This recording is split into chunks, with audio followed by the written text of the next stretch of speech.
El siguiente programa es clasificación T, para mayores de 18 años. Dirección de Espectáculos Públicos, Radio y Televisión.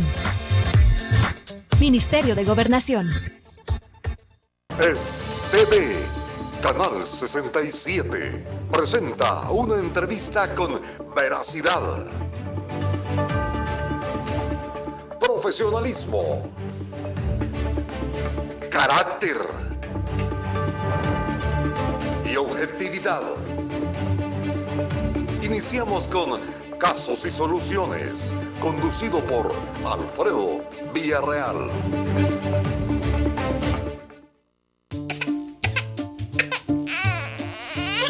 Si la gripe te pega fuerte en la nariz y los ojos, y eso te pone llorona, mejor toma Virogrip, que alivia cualquier síntoma de gripe. Virogrip, un producto calidad Vijosa. Hola, ¿qué tal amigos televidentes? Qué bueno es volverles a saludar a través de esta señal informativa de TV Canal 67 en su programa Casos y Soluciones. Como siempre decimos, aquí veremos qué es lo que está ocurriendo, pero también le vamos a plantear las alternativas con el fin que usted arme su propio criterio.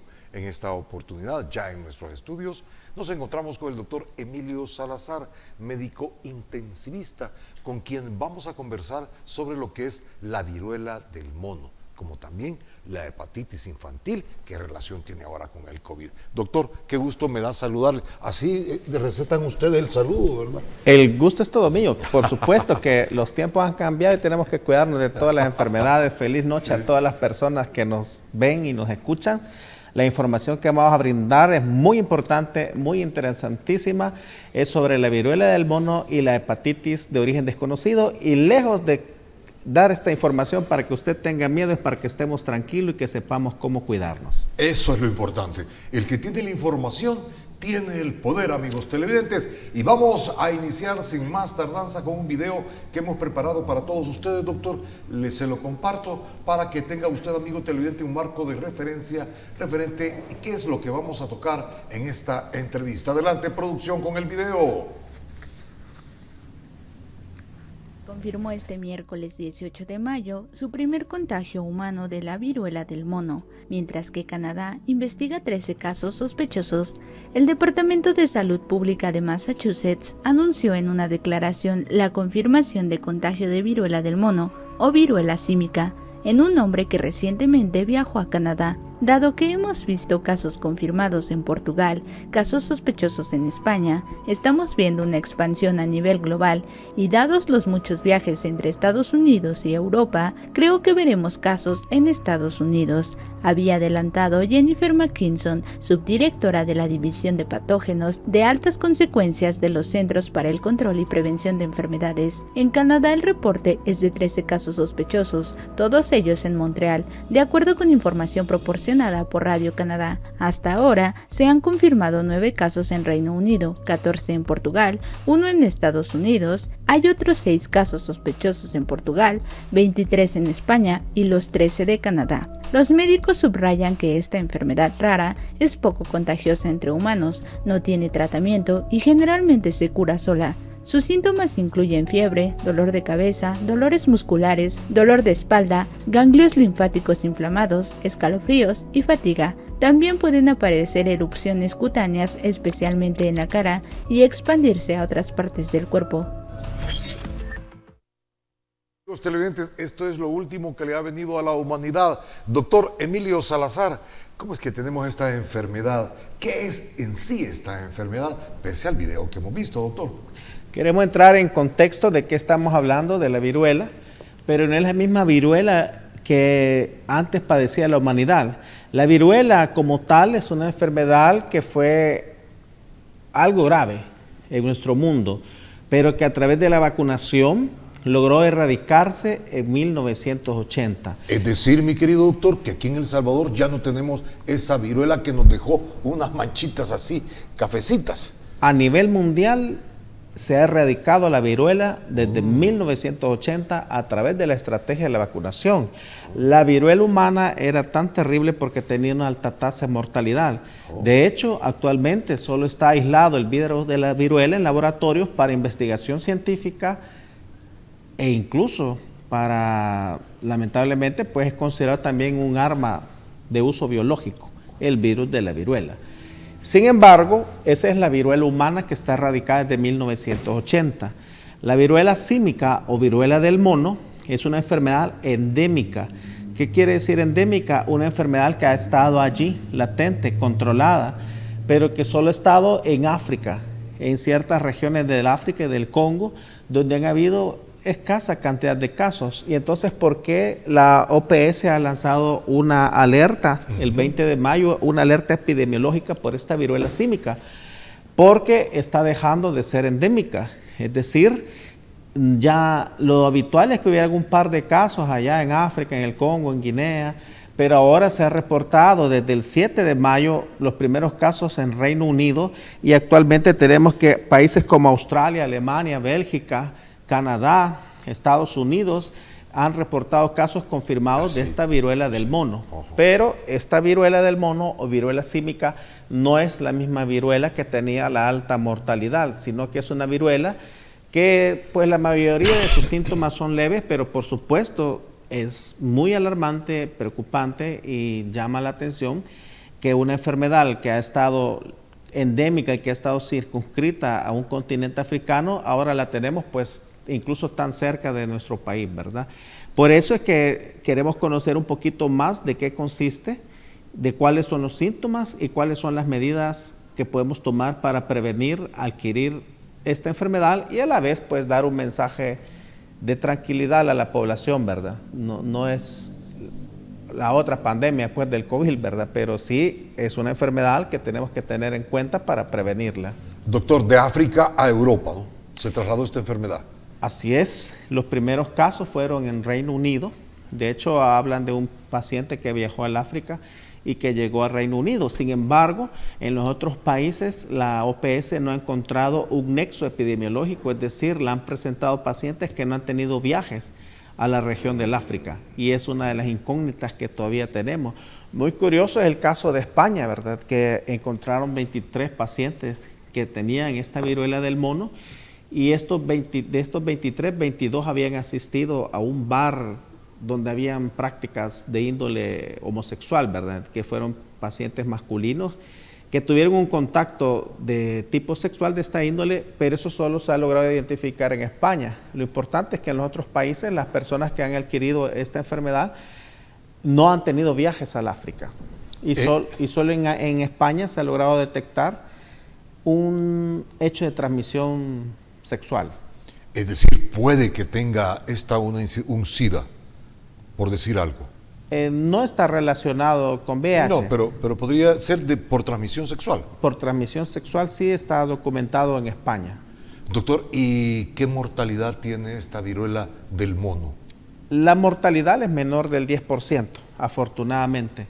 Es menor. Lo que se quiere es frenar la transmisión, porque como sea, pues es una enfermedad que va a requerir en más de alguna situación ingreso hospitalario, exámenes de laboratorio y medicamentos. Pues como es una enfermedad viral, no hay algo que le pueda decir es un tratamiento que tiene cura. Al momento no hay un antiviral que se pueda recomendar, sino que empiezan a haber casos y empezamos a conocer más de esta enfermedad. ¿Se ha registrado algún fallecimiento, doctor, en el mundo por esta enfermedad, viruela del mono? Afortunadamente a la fecha no tenemos datos de mortalidad. ¿Por qué viene lo del mono? ¿Por qué relacionar el mono? Es decir, muy bien, es una zoonosis. Es una enfermedad, cuando hablamos de zoonosis, es una enfermedad que se da en los animales y que de alguna forma brinca a nosotros, a los seres humanos. Hay zoonosis que son transmitidas por un vector, le llamamos, que un insecto se lleva del animal al humano, como el dengue, el Zika, chikungunya, que necesitan que un zancudo esté picando y transmita la enfermedad de un ser humano a otro. Pero en el caso de la viruela del mono es por la gente que se relaciona con gente que consume carne de mono en estos países de África, o que ha tenido contacto con las secreciones infectadas de estos monos o con las lesiones que pueden presentar los monos. Es decir, la viruela del mono es una enfermedad que padecen los monos y que bajo condiciones inusuales o atípicas pues ha saltado a los seres humanos y que antes estaba limitada al África de forma endémica, es decir, no es una enfermedad nueva que ahorita surgió. Lo que es nuevo es de que la tenemos en varios países alrededor del mundo y ni dudarlo, pues de seguro hay más casos en otros países que aún no han sido reportados o que las personas no han acudido a consultar porque puede ser que hayan presentado formas leves y lo más probable es que como avancen los días vayamos viendo que otros países puedan presentarla y por eso es importante informar a la población para que reconozca estos síntomas si en algún momento llega a presentarlos, para que pueda buscar ayuda con sus médicos y podamos registrar y detener la enfermedad porque hay formas de evitar la transmisión. Los síntomas, doctor, importante esto. Bueno, muy bien. Se habla de una exantema, le llamamos. Un exantema es toda erupción cutánea que recuerda a la varicela. No les puedo decir que recuerda a la viruela porque desde 1980 no tenemos ningún caso, pero pueden aparecer al inicio exantema como manchas rojizas en la piel que luego se tornan como vesículas muy similares a la varicela. ¿Ronchas? Y ronchas, pero más que todo vesículas. Quiere decir que eso es una erupción en la piel. Es una erupción en la piel, muy similar a la varicela, que puede tener fiebre, puede tener náuseas, puede tener dolor abdominal, escalofríos, dolor de hueso, y que habíamos descartado que no sea una varicela, que no sea un dengue, zika, chikungunya, herpes, dermatitis, porque desafortunadamente en medicina todas estas enfermedades comparten síntomas en común y uno de los criterios diagnósticos es que descartemos todas las enfermedades anteriores previas. Puede haber inflamación de ganglios linfáticos. Los ganglios linfáticos son un grupo como de pelotitas que tenemos en nuestro cuerpo, en nuestro sistema linfático, que se distribuyen en todo el cuerpo y se encargan de conducir la linfa y de funciones inmunológicas, limpiar la sangre, y que podemos tener ganglios linfáticos en el cuello, en la ingle, en las axilas, entre nuestros intestinos, pero que en condiciones normales los ganglios linfáticos no se palpan. Es decir, los podemos ver los médicos a través de las operaciones, lo podemos ver en nuestras clases de anatomía cuando hacemos la disección de los cadáveres, pero en condiciones normales todos tenemos ganglios linfáticos en los sitios mencionados, pero no son palpables. Cuando tenemos infecciones virales, y ahí entran muchas infecciones virales, estos ganglios crecen y usualmente duele. A eso le llamamos linfadenopatía, que puede ser dolorosa. Todas estas características hacen un caso que al momento como la enfermedad empieza, son los datos que nos ha dado la Organización Panamericana de la Salud para considerar un caso sospechoso de viruela del mono. Puede ser que en la semana se agreguen otros síntomas o otros criterios de diagnóstico, pero al momento es un paciente que presenta un exantema con fiebre, náuseas, dolor abdominal, linfadenopatía dolorosa y que se ha descartado otra causa. Ese es un paciente muy altamente sospechoso de la viruela símica o viruela del mono. Es decir, doctor, que usted dice que esta enfermedad así como llega, así se va. Afortunadamente, todas o la mayoría de las enfermedades virales son autolimitadas. ¿Qué es esto? Es decir, que tienen un curso de evolución, Ajá. como una varicela, Ajá, va. que aparecen las manchitas rosadas, Ajá. estas se convierten en ronchas, después en vesículas, después en costra y finalmente desaparecen. Y el paciente, por supuesto, la pasa muy mal unos días, una semana, y luego, pues, si no presenta una forma grave, el paciente, pues, queda en un periodo de convalecencia y se recupera. Igual el dengue, que es una enfermedad viral, ¿verdad? Es diferente a una enfermedad bacteriana. Por ejemplo, por poner una enfermedad leve, una faringitis, una faringomigdalitis aguda, que nosotros como médicos diagnosticamos que hay pus, hay bacterias. Estas hay que iniciar un ciclo de antibióticos y los antibióticos van a ir a destruir las bacterias. El problema con todas las enfermedades virales es que los virus mutan, cambian, entonces no es fácil hacer un mecanismo, un antibiótico, como los antibióticos, pues que vaya a ir a destruir el virus. Y hay antivirales que participan en la inhibición de la replicación de estos virus, pero no para todas las enfermedades un antiviral puede funcionar. Es decir, por ejemplo, herpes virus es una enfermedad viral y sabemos que el medicamento aciclovir, que es un medicamento para ayudar a limitar los síntomas del herpes, le va a ayudar, pero en sí no lo cura, sino que le acorta los tratamientos. Igual los tratamientos antirretrovirales contra VIH, ¿verdad? Son antivirales que lo que hacen es disminuir la carga viral y ayudar al paciente a convivir con la enfermedad. De la misma forma, pues para la viruela del mono no hay un tratamiento curativo, pero sí, pues estamos empezando a conocer esta enfermedad y por supuesto no hemos tenido ningún caso para yo poder decirle. ¿En Centroamérica? En Centroamérica. Ni en México. Tampoco. Para poder decir, mire, yo utilicé en base a la información científica estos medicamentos, pero por supuesto el manejo de estas enfermedades virales generales es para los síntomas. Doctor, es decir, si se llega a detectar un caso de esta viruela del mono, ¿ustedes qué es lo que le aplicarían al paciente? Bueno, habría que hacerle los estudios pertinentes para descartar que no se trate de otra enfermedad. Ajá. Digamos que ya pasamos a etapa y sospechamos que es una viruela del mono. Tenemos que reportarla a nivel de nuestro Ministerio de Salud y también a nivel mundial para hacer las pruebas pertinentes y confirmarla.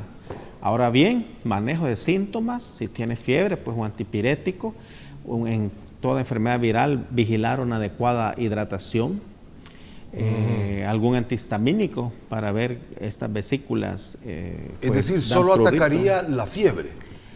Manejaríamos los síntomas. Los síntomas. Antipiréticos, Ajá. Okay. antihistamínicos, alivio del dolor osteomuscular, ¿verdad? Nada más. Y una adecuada hidratación y vigilar que no vaya a presentar una forma grave. Y sobre todo aislar a este paciente para disminuir que haya una cadena de contagios. Pues sabemos, según la información actual de la Organización Mundial de la Salud, que no esperamos formas graves ni alta mortalidad, pero tampoco sería bueno que toda la gente aquí, ni Dios quiera, andemos con viruela del mono, ¿verdad? Pensemos en el costo en medicamentos, ingresos hospitalarios, las incapacidades, etcétera. Y no queremos conocer formas graves, ¿verdad? Mientras más casos haya, pues es probable que aparezcan formas graves. Recordemos que hay pacientes que ya están, desde el punto de vista médico, debilitados, inmunosuprimidos, etcétera. Ajá. Es una enfermedad relativamente nueva para nosotros y que la vamos a conocer. Esperaría que no, ¿verdad? Pero es la información a nivel mundial, la preocupación de la Organización Mundial de la Salud, ¿verdad? Ver cómo se va a comportar.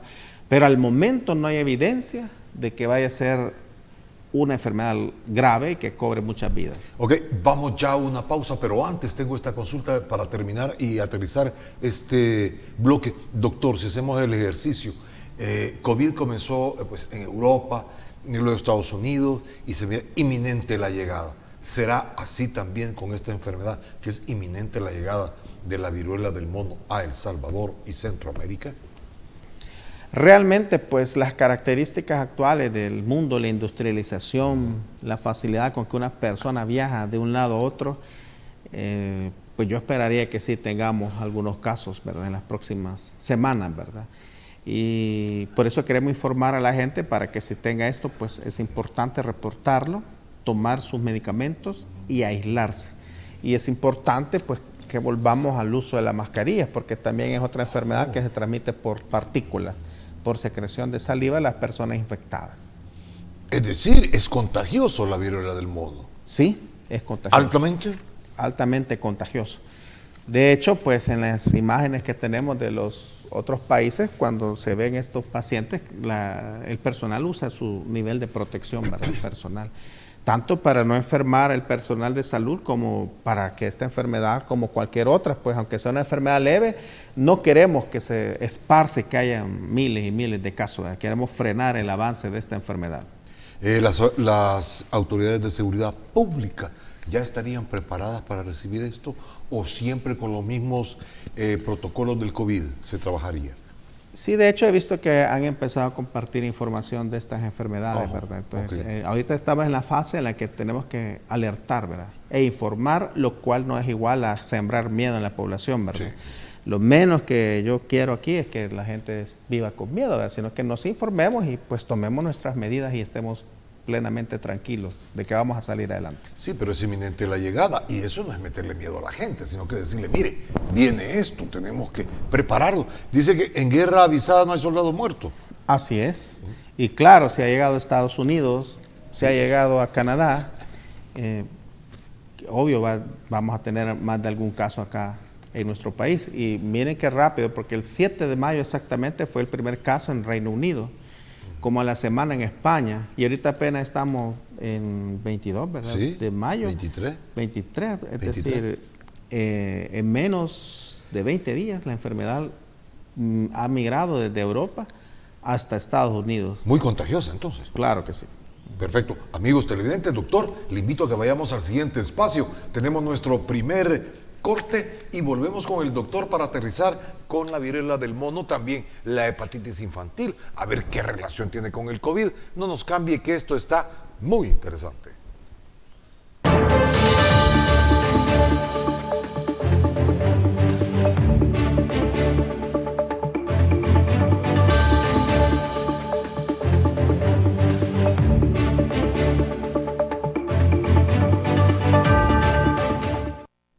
Sigamos conversando, amigos televidentes, con el doctor Emilio Salazar, médico intensivista, referente a esta situación de la viruela del mono. Vamos a aterrizar con esto, doctor. A ver si lo podemos ampliar. Tenemos que seguir con mascarilla y lavado de manos ante esta situación. Sí, realmente esta enfermedad se transmite por el contacto con secreciones de la saliva de las personas infectadas. Se transmite a través de tocar objetos que estas personas hayan manipulado por lo menos 2 horas previo, y por supuesto con el contacto de las secreciones que pueden salir de las vesículas. Como no tenemos casos, es buen momento de retomar las medidas preventivas, y como podemos ver, la mascarilla pues ha venido a quedarse, como el lavado de manos. ¿Cómo podemos prevenir esta enfermedad? Bueno, pues de nuevo utilizando nuestra mascarilla y reforzando el lavado de manos. Y sobre todo, pues al tener un caso, no tener temor, ¿verdad?, de reportarlo con los médicos, ¿verdad?, para que podamos tomar las medidas pertinentes, brindarle un buen tratamiento, hacerle todos los exámenes que esta persona pueda necesitar para detectar que no haya ninguna complicación, y eventualmente, si tuviéramos casos, al aislarlos durante el tiempo que la enfermedad pueda ser transmisible, pues eso disminuirá la probabilidad de que se forme muchos casos en nuestro país.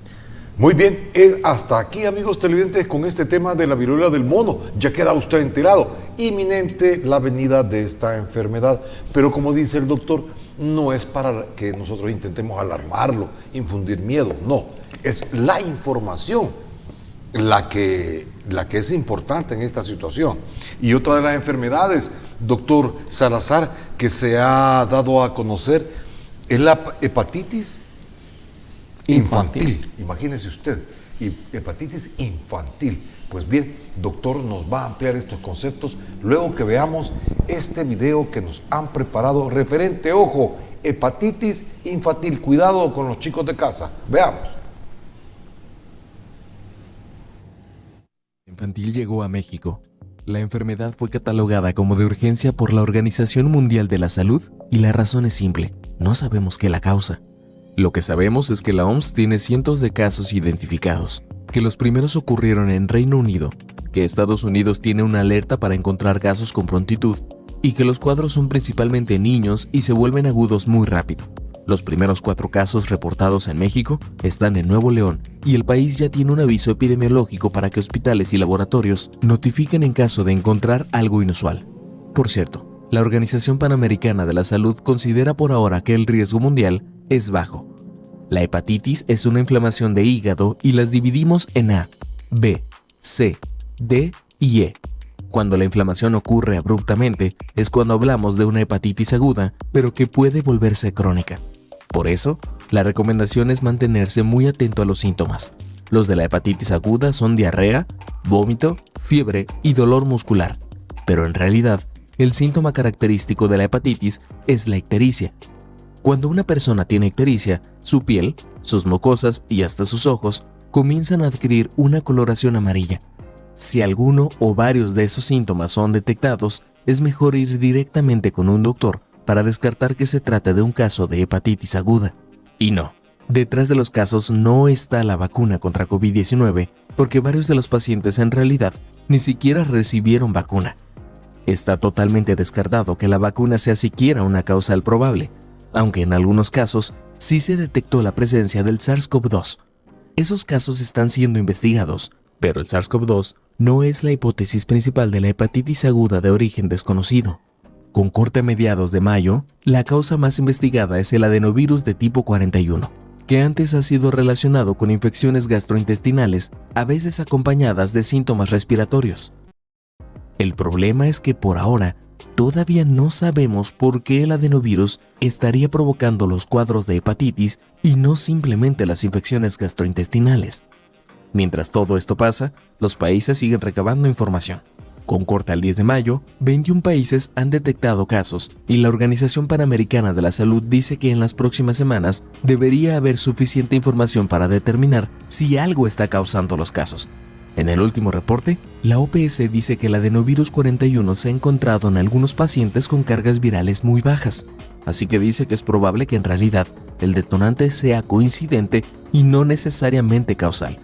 Eso querría decir que tras los casos de hepatitis aguda estaría una serie de situaciones que coinciden, pero no necesariamente un virus que se propaga rápidamente. Al no saber la causa, no hay recomendaciones de prevención que apliquen para todos los casos. No obstante, para evitar casos de hepatitis vírica antes, se ha recomendado lavar y desinfectar manos frecuentemente, evitar compartir alimentos, bebidas, cubiertos y platos, limpiar y desinfectar con frecuencia juguetes que puedan ser llevados a la boca por niños, así como las superficies en las que juegan, y consumir solo agua potable.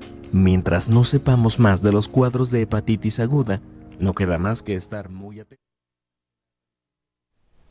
Esto es lo que nos espera, pero veamos qué es lo que dice el doctor Emilio Salazar. Doctor, ¿y este nuevo mal? Sí, mire, es una enfermedad también, pues, que nos está generando preocupación en la comunidad médica. Desafortunadamente, no sé qué tendrá el Reino Unido, pero ahí es donde, al igual que la viruela del mono, se detectaron los primeros casos el 5 de abril de una hepatitis.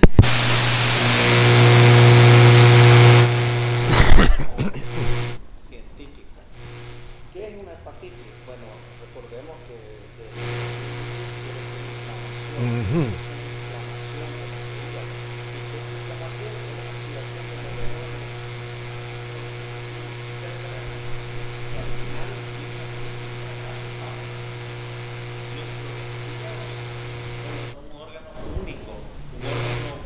noble de nuestro cuerpo que no tiene reemplazo y que es responsable de mil funciones en nuestro cuerpo.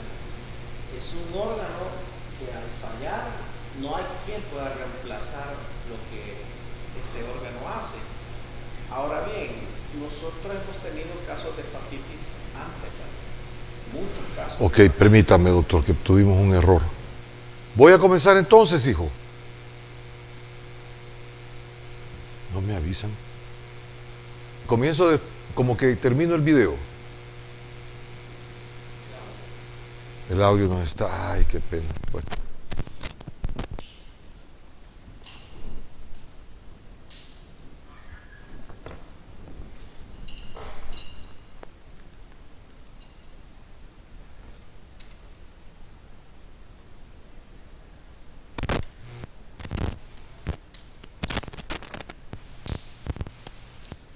Está bueno que me hayas avisado. Está bueno que me hayas avisado.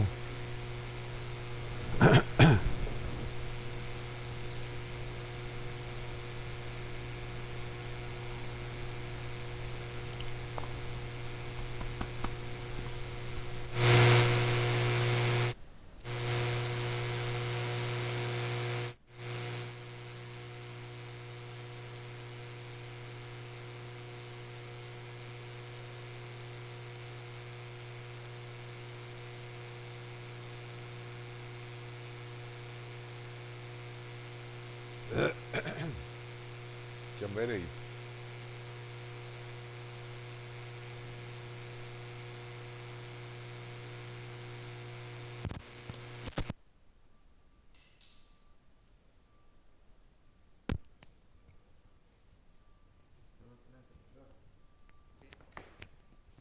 Vamos a cambiar.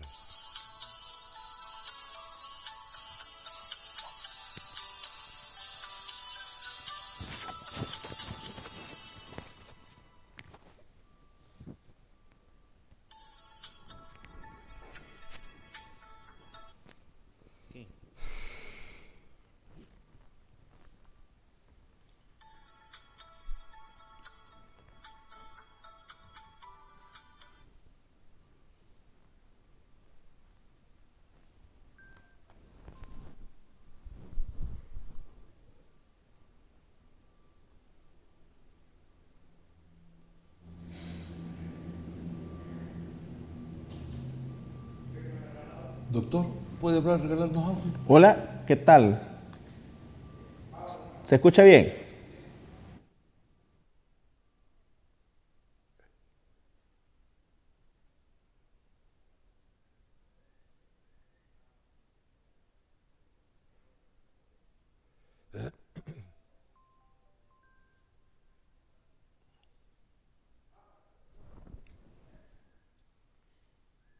Pues bien, amigos televidentes, después de ver este video, le consultamos al doctor Emilio Salazar un nuevo mal, doctor.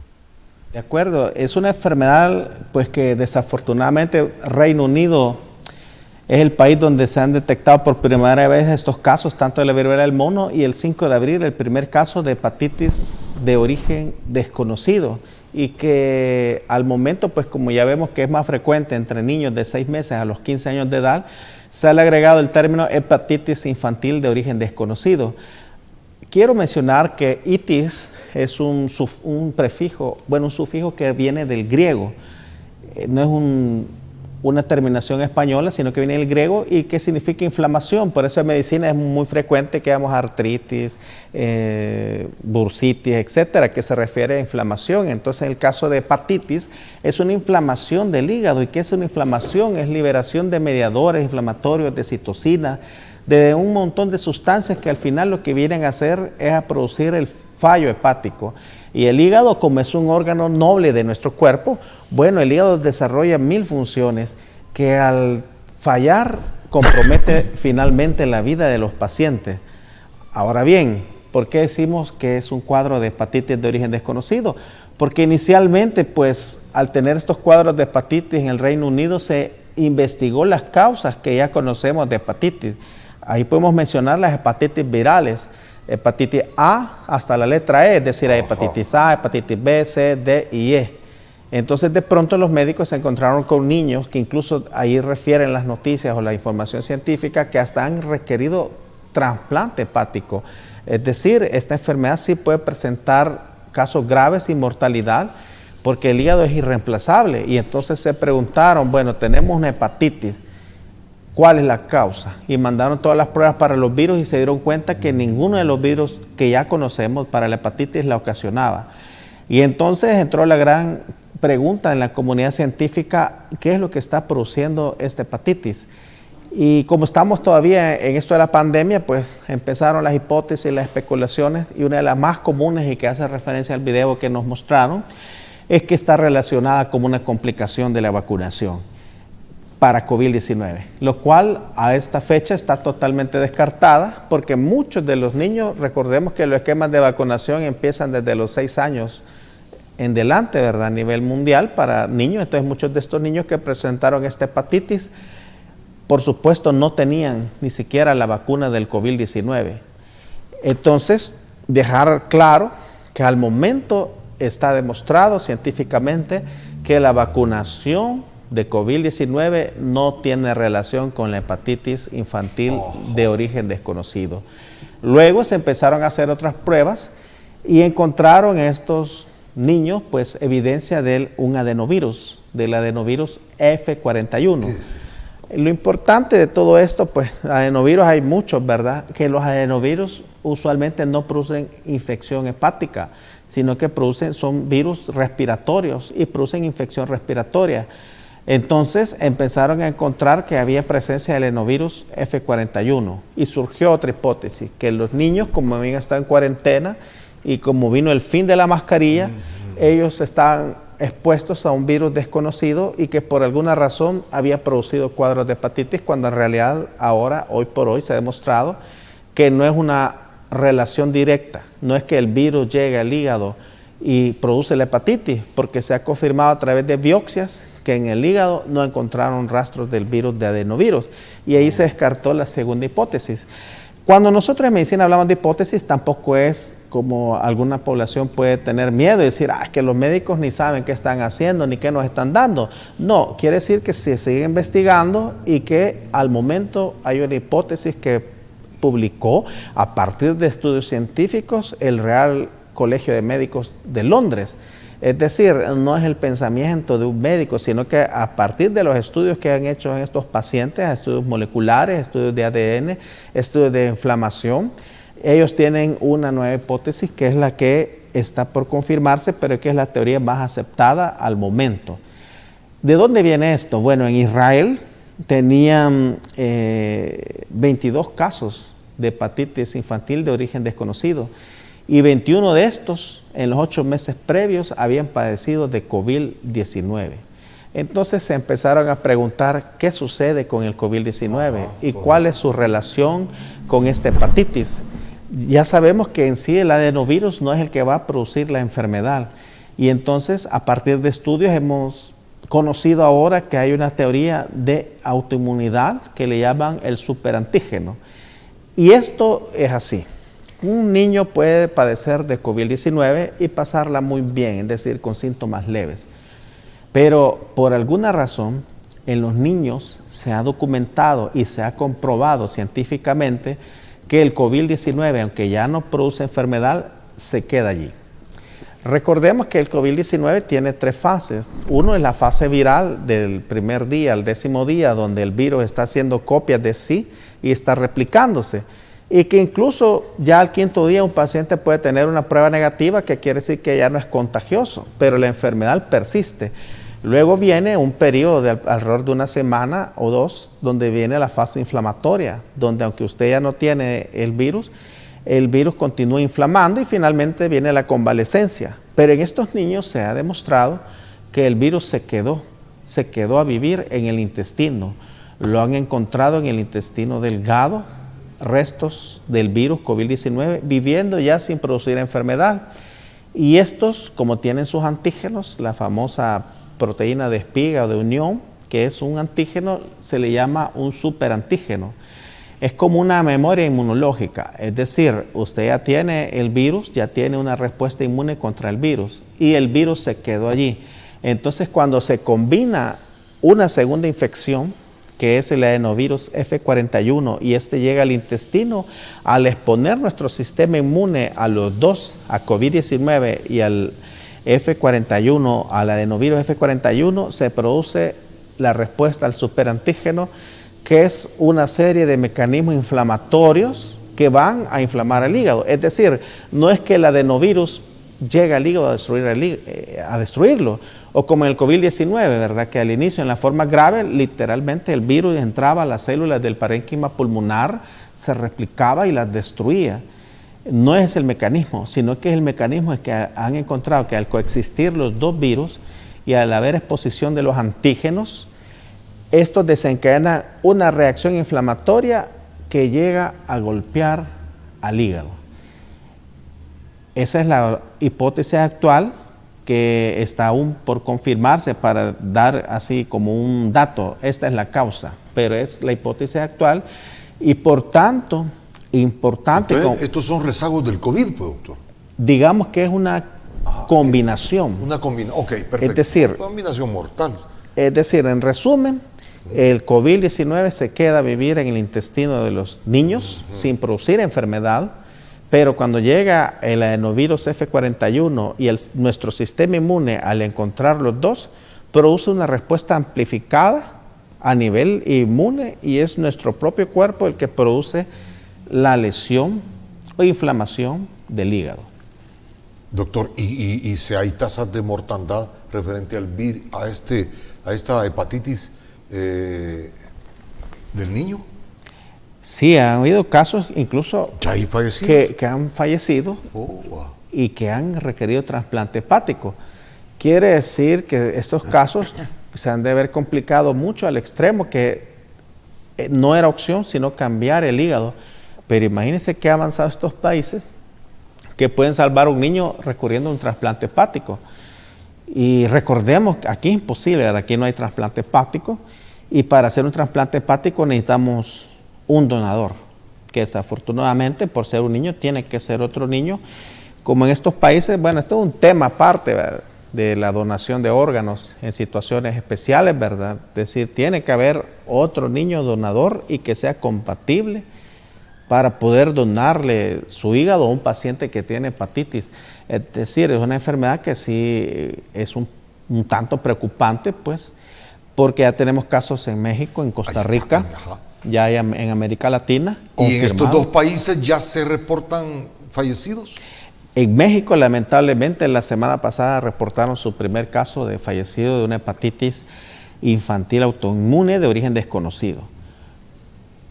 Una de las estrategias para evitarlas, si esta hipótesis al final llega a ser ya una evidencia científica comprobada, sería persistir e insistir con la vacunación de COVID-19, porque vemos que sí hay una relación directamente proporcional con casos de COVID-19 en niños. Ahora bien, ¿cuáles son los síntomas y qué es importante que la población reconozca?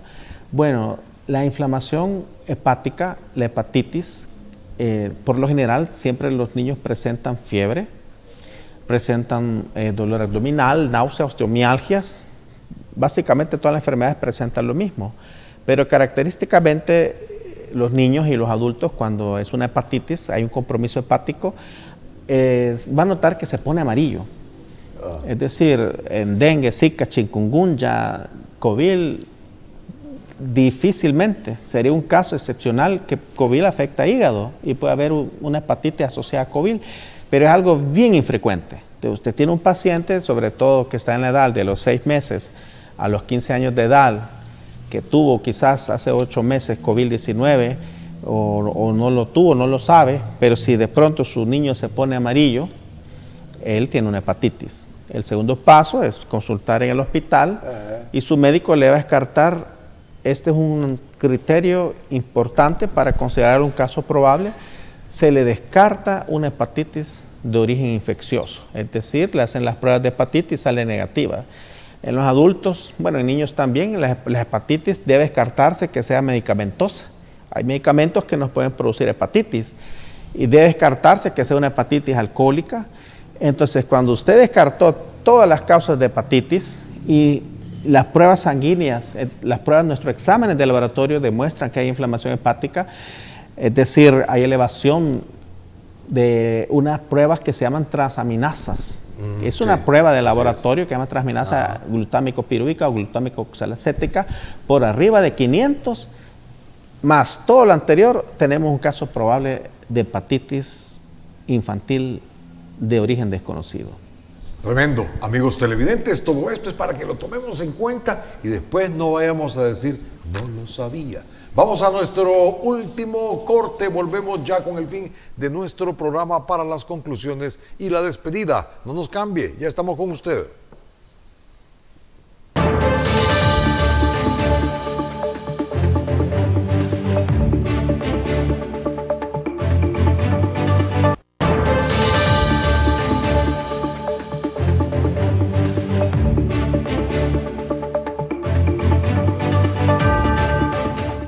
Vamos a agotar estos últimos minutitos con el doctor Emilio Salazar. Doctor, entonces sí es inminente también la llegada de la hepatitis del niño acá al país.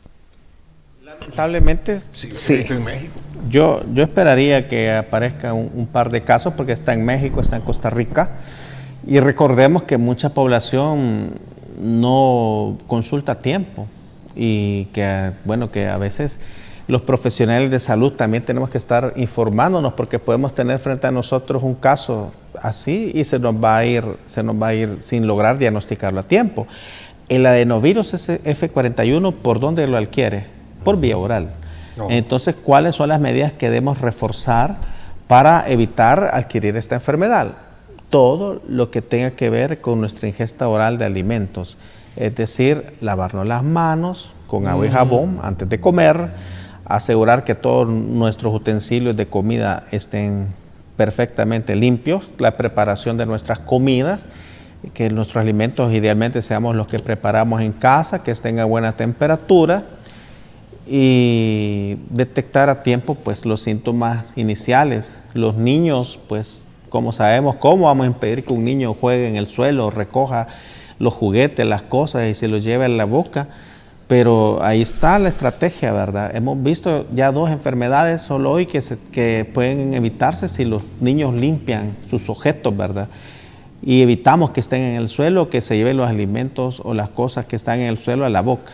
Entonces, al cortar la transmisión fecal, podemos disminuir la transmisión del adenovirus F41, y como se ha encontrado en todos estos pacientes este adenovirus, sería una buena estrategia reforzar todas las medidas que ya conocemos de prevención para disminuir la presencia de casos. Y por supuesto, si usted tiene un paciente con estos síntomas, tenga toda la confianza de acercarse a nuestras instituciones de salud, tanto públicas como privadas, ¿verdad? Que quiero resaltar la gran labor que está haciendo nuestro colegio médico también para estar informando a la población y estar vigilando todas estas enfermedades, así como también al personal del Ministerio de Salud y del Seguro Social, que hacen una ardua labor en cada jornada, cada turno. Pero nosotros como población tenemos que hacer nuestra parte y buscar ayuda a los primeros síntomas que tengamos y que nos hagan sospechar que estamos frente a una hepatitis. Doctor, ¿también tenemos que conservar la mascarilla para esta hepatitis del niño? Definitivamente la mascarilla ha venido para quedarse. Ok, pero bueno, perfecto, bueno. Ahorita esta enfermedad está en estudio. Lo que sabemos hasta ahorita es que es el adenovirus F41 el que está presente, y que como toda hepatitis vírica, pues la transmisión es fecal. Entonces quizás no para la hepatitis en sí directamente, pero sí como podemos ver que el COVID-19 se asocia con esta enfermedad, porque podemos decir, bueno, pero COVID-19 ahora solo formas leves tenemos, entonces es una simple gripe, no nos protejamos, pero hemos visto que la historia de la humanidad nos está demostrando que el uso de la mascarilla debe continuar. Si disminuimos COVID-19, vamos a disminuir también la presencia de hepatitis de origen desconocido. Perfecto. Amigos televidentes, 2 cosas que tenemos que tener en cuenta. Gracias a Dios que tenemos médicos como el doctor Salazar, que nos pone en autos qué puede pasar. Y bueno, y como dije anteriormente, en guerra avisada no hay soldado muerto. Doctor, estos últimos minutos, ¿qué tal le parece si lo dedicamos al COVID? ¿Qué pasó con el COVID? No hay ya fallecimientos que se reporten, pocos casos, es decir, ¿desapareció el COVID-19 de nuestro país? Realmente no. Realmente incluso yo he tenido un par de pacientes o de familias que están atravesando esta enfermedad, pero con las estrategias que tenemos de la vacunación, de los medicamentos, que hoy ya conocemos la enfermedad, sabemos que muchas cosas que antes se utilizaban no tienen ningún valor, ¿verdad? Como muchas vitaminas que nos daban, que son buenas para la salud, pero no para COVID-19. Realmente quizás desde hace más de un par de meses no hemos tenido formas graves, sino que solo formas leves, pero es mentira que el COVID ya se fue. No, es decir, no tenemos casos de COVID-19 de forma leve y vemos que no podemos bajar la guardia. Vemos que COVID-19 todavía sigue molestando. ¿En el servicio privado se están dando casos, doctor? Hemos tenido casos, pero afortunadamente no han requerido hospitalización desde hace aproximadamente 2 meses en lo personal, ¿verdad? Y tengo entendido que también en el Hospital El Salvador pues ya no hay casos de COVID, ¿verdad? Sino que han bajado bastante, no hay mortalidad en los últimos días, según las noticias que tenemos oficiales, sí, no hay mortalidad de COVID. Y felicitar pues a la población porque es parte de nuestros logros como población en la medida que hemos tomado la vacunación con la importancia que merece. ¿O es que ya todos estamos inmunización de rebaño? Pudiera ser ambas respuestas correctas. Ok, vacunación y inmunización. Sí, porque todas las personas que no se han vacunado y que ya tuvieron COVID tienen cierta formación de anticuerpos. Vale. Pero es importante saber que si usted tuvo la enfermedad y no está vacunado, al vacunarse usted potencializa su respuesta inmune. Es decir, alguien puede decir, yo tuve COVID, ya salí adelante, no me voy a vacunar, no tengo ninguna dosis. Eso no es una decisión sensata. La vacunación es libre, gratuita, universal en nuestro país. Hoy es tan fácil, porque al inicio había que esperar cita, hacer cupo. Hoy es tan fácil que puede ir a los más de 300 lugares donde no necesita hacer cita para completar su esquema de vacunación. Entonces, si hemos llegado a esta altura de la pandemia y estamos bien, la invitación es que nos sigamos vacunando. Como podemos ver, COVID no ha terminado, ya nos ha dejado un hijo, digamos, la hepatitis infantil de origen desconocido, que todavía está en estudio, pero que todo apunta a que sí se relaciona con COVID-19.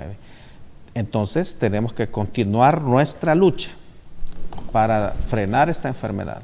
Doctor, ¿y se ha observado alguna enfermedad colateral que haya dejado el COVID-19 notablemente? Muchos hablaban de la depresión, dolor de cuerpo y una serie de situaciones. ¿Han especificado ustedes detalladamente alguno de ellos que se está tratando? Sí, hay varias secuelas, ¿verdad? Ahí está. Hay Okay, varias secuelas de COVID-19 que están ampliamente descritas en la comunidad científica, ¿verdad? Le llamamos el síndrome de COVID prolongado, ¿verdad? Son pacientes, bueno, yo tengo pacientes que padecen la enfermedad y en 3 días retornan al gimnasio y siguen sus actividades como que no pasó nada. Pero también hay pacientes que continúan con ciertas molestias y esto le llamamos síndrome de COVID prolongado. Hay pacientes incluso que presentan ya no tienen mayores síntomas, pero sus marcadores inflamatorios continúan elevados incluso meses o a un año después de padecer la enfermedad. ¿Cómo no? Como la ferritina. Hay pacientes que después de un año de tener COVID todavía tienen ferritina elevada, pero no tienen síntomas. Y hay pacientes que tienen este síndrome de COVID prolongado, que básicamente son pacientes que de pronto tienen dolores osteomusculares, pueden tener una sensación de fatiga. En pocas palabras, van al trabajo y sienten que no rinden igual que como estaban antes de la enfermedad. Pero todos estos síntomas, pues, en el tiempo van desapareciendo y poco a poco los pacientes. Y no olvidar también aquellos pacientes que tuvieron formas severas y que hubo cierta cicatrización del pulmón que le llamamos fibrosis pulmonar.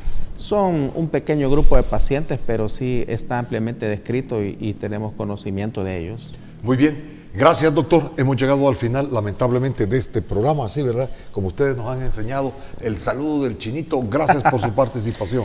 Mucho gusto y bendiciones a todas las familias que nos escuchan. Si necesitan alguna información adicional o alguna emergencia, estoy disponible en el 7848-0041. Perfecto, mil gracias. Sobre todo, gracias a Oima. De seguro tendremos más para usted.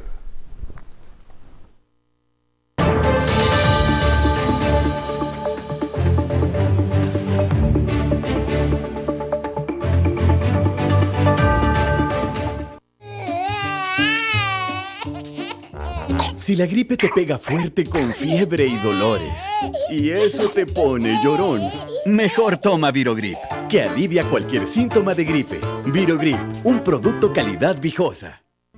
Los conceptos vertidos en el programa anterior son responsabilidad directa de quien los emitió. En ningún momento representan la línea editorial de esta estación televisora.